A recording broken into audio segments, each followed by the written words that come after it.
Hello everybody, it's Bleed Red and White. Welcome back to my channel. I appreciate you stopping by.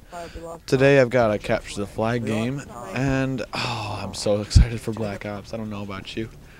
That beginning of that introduction felt really stressed. I guess I'll talk to you a little bit about this gameplay, but before I do that, today I had a speech, and it was a debate between me and a friend, and it was something that I cared about.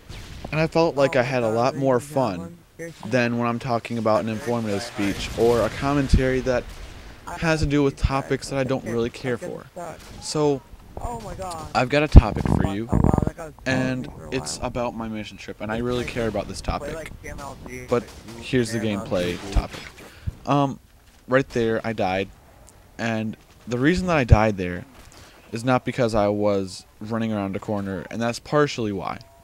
But the other reason was I was caught. Well, that is the reason why. I got caught off guard in a choke point, and there I got the revenge and his buddy too. So it's all good. But I do get picked off here by a grenade. Yeah, and there's an example of him outplaying me. He knew that I had more cover.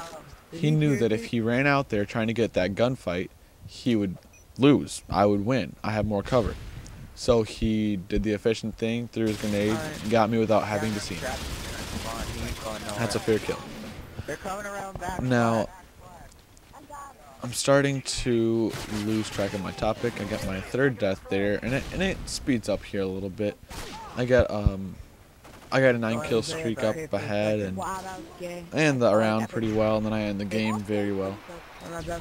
But since I can't really think of what I was saying, choke point. I was getting caught off guard in a choke point. That's what I was talking about. An LMG, especially like the RPD with a high rate of fire, it's very versatile. Now right here you see I burst fired that RPD for the long range shot, and the full auto goes very well with that kill in the medium range. And in a minute here you'll see a close range kill. And the reason I camped here a little bit was not because I was feeling campy and wanting to wait for somebody to come around the corner and be a douche. It's because I heard him, and you're not just gonna ignore that. I'm not, ever. So there's an example of how the RPD can be very nice. It's a very spray and pray weapon if you need to, and that's the whole point of the weapon, is to be able to spray and pray at choke points so that your teammates can very carefully cross the choke point without having to worry about getting shot in the side. Now, while I build up this kill streak, I'll talk about the topic that I have for you. I just had some sun in my eyes, and that was really bright, and I'm gonna stop looking at it. I went on a mission trip to Washington, D.C. this past summer. It was a really good time. I had a lot of fun. But I'll tell you what, it was really hot. Now, one of the things that we did, one of the mission works that we had to do, I should say, was to find a homeless man in Chinatown and feed him. We had a group of 4, and we were given $2 per person, so we got $8 to feed us 4 and the homeless man for that night. This was a dilemma because downtown Washington, D.C. can get really expensive, and $8 can feed one person if you know how to spend money. So we're supposed to feed 5 with that. That's our first problem. Our second problem is our group of 4, everybody was assigned a different area. We were assigned Chinatown. We didn't know where Chinatown was. There was directions for every other place except for Chinatown because they'd never done that area before. They had to create a new area for us. So we were like, oh my gosh, we could get shot. That's our second dilemma. Our third dilemma is we don't know where it is. So we're walking around asking people for directions, and they're like, oh, I don't know where Chinatown is. I'm gonna guess though, you go left, right. I mean, they didn't say that they didn't know where it was, of course, because they wanted to be helpful. But they said, oh, you go left, right, left, straight, and you're there. So we went left, right, left, straight, and we weren't there. We were in who knows where, and we just kept asking people. We just kept looking for somebody that might look like they're a local. Eventually, we ran into somebody, and he wasn't wearing a shirt, and he was running around. So we figured, gotta be a local. He ran by twice too. So we were just looking around for people asking directions, and he was just running around the block, I guess. And the second time he came around, he said, "Well, I know where Chinatown is. You want me to just take you there? I'm on my way. It's on the way for me." And we said, "Of course, we would love that. We really appreciate that." So we ended up actually being directed there, and that was really neat. That was our first streak of good luck. And I wouldn't say it's good luck. I would say maybe along the lines of karma, but probably more along the lines of good fortune. We are doing good deeds, therefore we get good deeds done in return for us. And that's just a general assumption.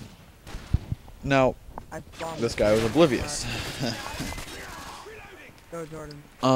So we ended up in Chinatown, and this place was very poor. It wasn't very well structured, I guess you could say. And it was also just a rundown area. That's what I was going for. I knew it was a map on Modern Warfare 2 rundown. I couldn't think of it. We were looking for homeless people, and we were bound to find one, but we just couldn't. I don't know what it was. We were just not able to. And so what we ended up doing was walking around aimlessly, just not even knowing where we were going, just hoping to find somebody that we thought was homeless, and somebody that was run down enough to be sure that he was homeless. You don't want to be walking around and be like, "You're homeless, right? Can I talk to you?" No, we were supposed to ask them questions. We were supposed to ask them, how do you live your life? How are you able to brush your teeth? How are you able to take a shower? How are you able to get to sleep? How do you feed yourself? Those type of questions, you know? Things that we don't have problems with, or most of us, I shouldn't assume. And if you're watching this commentary with a computer and an internet, and you don't feed yourself, either go into that fridge and break out a Hot Pocket, or I don't know what, dude, but feed yourself. Take care of your body. That's my gym teacher and me. I don't know why I said that. So we find this person in I might have said this already. Washington D.C. Yeah, I did. Is 100 degrees all the time, and when we were there, it was 101 plus. So we're walking around and we find this guy sitting on these stone steps in the sunlight, not even on the shady side of the street, in the sunlight, sitting on the steps, eating sunflower seeds. I don't know if he knew that they were salty and they would make him even more thirsty or what, but it might have been his only source of food, so I can't go about criticizing that. So we started asking him these questions, you know, how do you take a shower?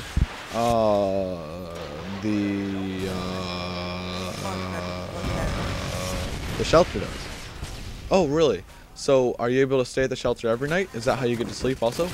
He's like, well, yeah, but you can only stay there for 60 days, and then they kick you out indefinitely. And we're like, so do you just go from shelter to shelter? And he says, yep, that's what I do. And we asked him, has he ever been in search for a job? And he says, well, yes, I tried to get a job whenever I can, but the thing is, I don't have any identification. Well, why can't you get any identification? He says, well, I don't know my family. I know my parents are dead, and I don't know where my wife is, and I don't know where my kids are. At that point, a woman walks by. She says, this man used to be a professor at the college that my son went to. His wife passed away, and his kids got taken away from him, and he started gambling. He lost it all, and now all his life has been in pieces. I mean, his life is ruined because of that. And we were just awestruck. That is amazing how she knows that, and how the timing worked out just right. And I think that's kind of unfair the way our system works. He doesn't know his family. He can't, therefore he can't get an identification. You can't do anything without identification. We're not even sure if he knew his own name. Like he was pretty certain that his name was Jack or something like that. I don't know. Don't quote me on that. We don't know White met this homeless guy. His name's Jack. No, I don't. But we went. Okay, I gotta quickly go.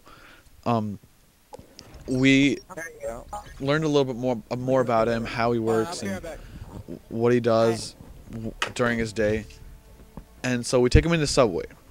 What we do is we get a footlong and a drink and just give it to him. We're not hungry. We'll just live for the night.